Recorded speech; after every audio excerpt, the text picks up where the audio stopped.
कोल्हापूर जिल्ह्यातील पेठ वडगाव शहरामध्ये असणाऱ्या गणेश मंदिर समोरील काही घरं, दुकानं व हॉटेल अतिक्रमण विरोधी पथकाने केलेल्या कारवाईमुळे जमीनदोस्त झाली। गणेश मंदिरच्या बाजूला असणाऱ्या 10 ते 12 टपरी धारकांनी अतिक्रमण केलेल्या टपऱ्या स्वतःहून काढून घेतल्या। याबाबत अधिक माहिती अशी की कोल्हापूर रोडवरील सरसेनापती धनाजीराव जाधव प्रवेशद्वार नजीक काही कुटुंबे अनेक वर्षांपासून घरं बांधून राहत आहेत। रस्त्यालगत असल्यामुळे हॉटेल व अन्य व्यवसाय करून आपला उदरनिर्वाह चालवतायत। शेजारीच कदम यांची शेतजमीन आहे। याबाबत अनेकदा वाद होऊन हा विषय गेल्या अनेक वर्षांपासून न्यायप्रविष्ट होता। हायकोर्टाने दिलेल्या आदेशानुसार सदरची अतिक्रमण विरोधी कारवाई करत असल्याचं संबंधित अधिकाऱ्यांनी स्पष्ट केलंय।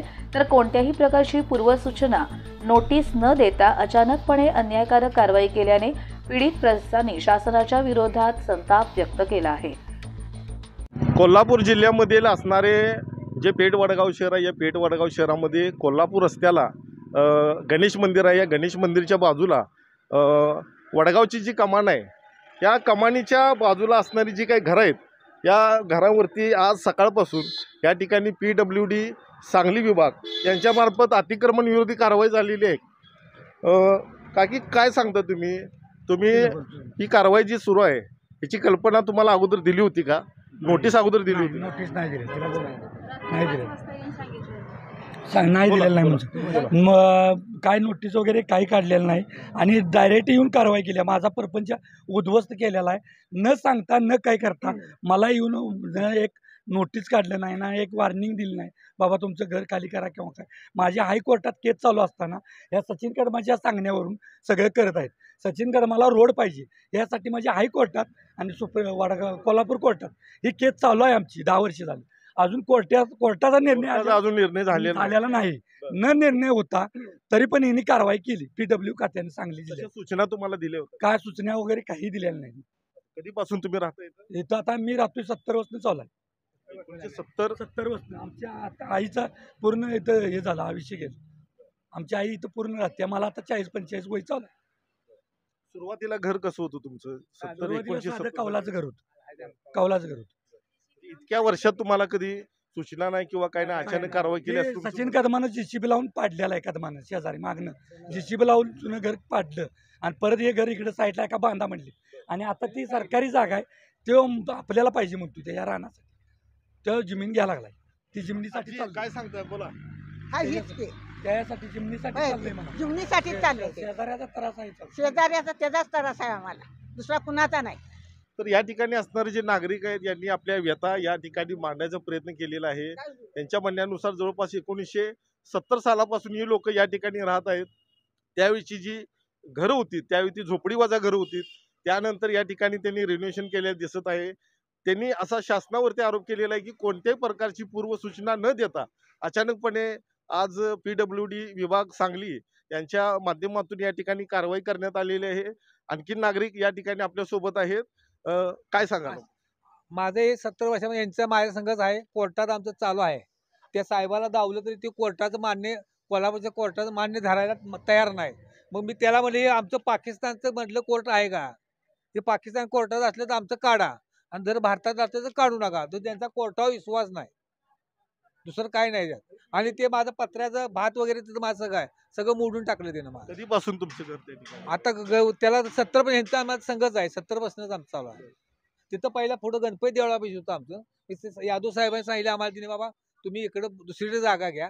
ते गणपती देवळासाठी आम्ही ती जागा सोडली। ही जागा शासनाची ह्याची तुम्हाला पूर्वकल्पना असताना देखील? बरोबर आहे की शासनाची आम्हाला माहितीच होतं। पहिले म्हणजे सुरुवाती पण आमच्याकडे शासनाचीच आहे, ती बी शासनाची नगरपालिकेची ही बी माहिती होती। आता आम्ही इकडे चालू केलं आमचं। तर 70 वर्ष पण आमचं इथं आहे। पुढे काय करणार आता पुढे? आता काय बघायचं, काय तर कोर्टाचं ऐकत नाही म्हणजे त्याला काय करणार? तर कोर्टाचा निकाल आला बिन येतात ती निकाल आम्हाला ते दिलेला आहे ना। तिने पाडा आणि एकदा आलती, कोल्हापूरच्या हद्दीत होतं तेव्हा ते कोल्हापूरची साहेब लोक आलती पाडायला JCB घेऊन। मग त्यांनी आम्ही कागद लावल्यावर तिने आम्हाला बसले, तुमचा निकाल आला आमच्याकडे। तरी पण तिने मुंबईच्या ह्याच्यावरून ते आल्यात। मुंबईत आमची केस चालू आहे हायकोर्टात। मुंबई निकाल अजून लागले? निकाल लागलेला नाही अजून। काय आरोप आहे की न सांगता केलेला आहे, जाणून बुजून त्या कदमाला जागा पण दिलेलं नाही। काय नोटीस आता कधी दिली असते तर त्याचं तो कदम काय करतोय, जर चिटकीला असलं तर ते फाडून टाकतोय। आम्ही कोण दररोज बघायला नसतोय। माझं धान्य आहे तर 20 पोती धान्य, आता ते धान्य 20 पोती उघड्यावर पडलं माझं तिथे. त्यांच्यामुळे आम्ही दोघं संकट आले होते 70 वर्ष बांधव असा आदर करायला नाही आपण काय एक मुलगा आहे एकच आहे आणि दोघी मुली रस्त्यावर आणते बघायला पास पुढे पुढे राहायला सांगा बघा असं नाही आपण काय ते नवं खात आम्ही आमचा नवरा अपंग आहे आणि लय वर्ष राहिले दुष्काळ 72-74% राहिले छप्पर करून राहिलो होतो. आता साधं घर बांधून आम्ही राहिलोय. आता आम्हाला घर नाही काय नाही आम्ही रस्त्यावर आलो. कुठे जायचं आम्ही तुम्हाला असं सूचना काय त्यांनी दिली होती का? नोटीस वगैरे नाही दिलेलं नोटिफिकेशन काही दिलेलं नाही. कुणाचा म्हणता नोटीस नाही काय नाही अचानकच ते आले तर काल 5 वाजता येऊन सांगून गेली ते आज येणार म्हणजे आज सगळं तयारीने झाल्यात. आम्हाला का त्यांचं सच्याचं त्या कर्माचं पोरग्याचं आम्हाला तरच आहे बाकी कुणाचं नाही. आम्ही 2 घर आहेत आम्ही चांगली आहेत आणि आम्हाला रान नाही घर नाही काय नाही आम्ही इथं मिळवून खायला आम्ही गावात आलो या आणि चप्पर गाठलं मग साधं घर इटाणून साधं बांधले आम्ही तेवढं. आणि आता जा आमचं आता पाडायला तर आम्ही जाणार कुठं राहायला कामाला नाही अपंग आहे मालक आमचं आम्ही घरातच असतोय. तुम्ही इथं राहताय आणि 25 वर्षापासून दुकान आहे साहेब. 25 वर्षापासून आज धंदा उद्ध्वस्त करायला सूचना दिली होती अगोदर? सूचना काय दिलेली नाही. अचानक येऊनच पाडायला चालू केले. काय सांगाल तुम्ही या माध्यमातून काय सांगाल तुम्ही प्रशासनाला काय विनंती करा? प्रश्नाला थांबवावं हे सगळं. अति चाललंय ते थांबवावं फक्त एवढं. शहरामध्ये सकाळपासून जी अतिक्रमण विरोधी कारवाई चालू आहे याबाबत आता नागरिकांच्या व्यथा त्यांनी या ठिकाणी मांडलेल्या आहेत. या ठिकाणी जे असणारे PWDचे जे अधिकारी आहेत सांगली विभागाचे हे आपल्यासोबत आहेत. साहेब काय सांगाल ही कारवाई जी आपण केलेली आहे त्या संदर्भात काय सांगाल? कारवाई नियमाप्रमाणे चालू आहे. त्यांना आम्ही नियमाप्रमाणे नोटीस पण दिलेल्या आहेत. त्यांना वेळ पण दिलेली होती. हे 2014 पासूनचा विषय चालू आहे. त्यांना खूप वेळा सांगून पण काढले नाहीत. तर आता आमच्या नियमाप्रमाणे आम्ही काम करत आहे. त्यांचं असं स्पष्ट मत आहे की नोटीस आम्हाला दिलेली नाही आणि जाणून बुजून तुम्ही अचानकपणे कारवाई करताय. आम्ही नोटीस खूप वेळा दिल्या आहेत. आमच्याकडे प्रूफ पण आहेत त्याचे. थँक्यू.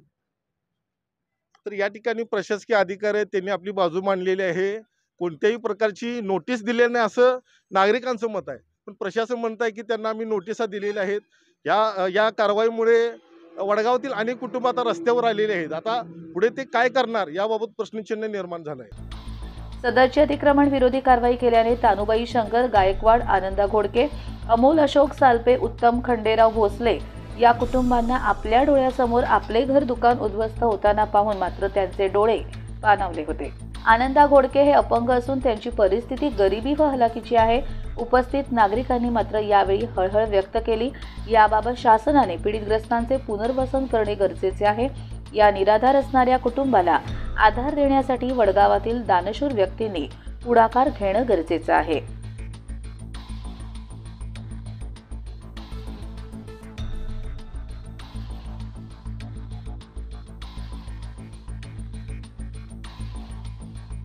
सम्राट न्यूज मराठीसाठी मुख्य संपादक जय कराडे, पेठ, वडगाव.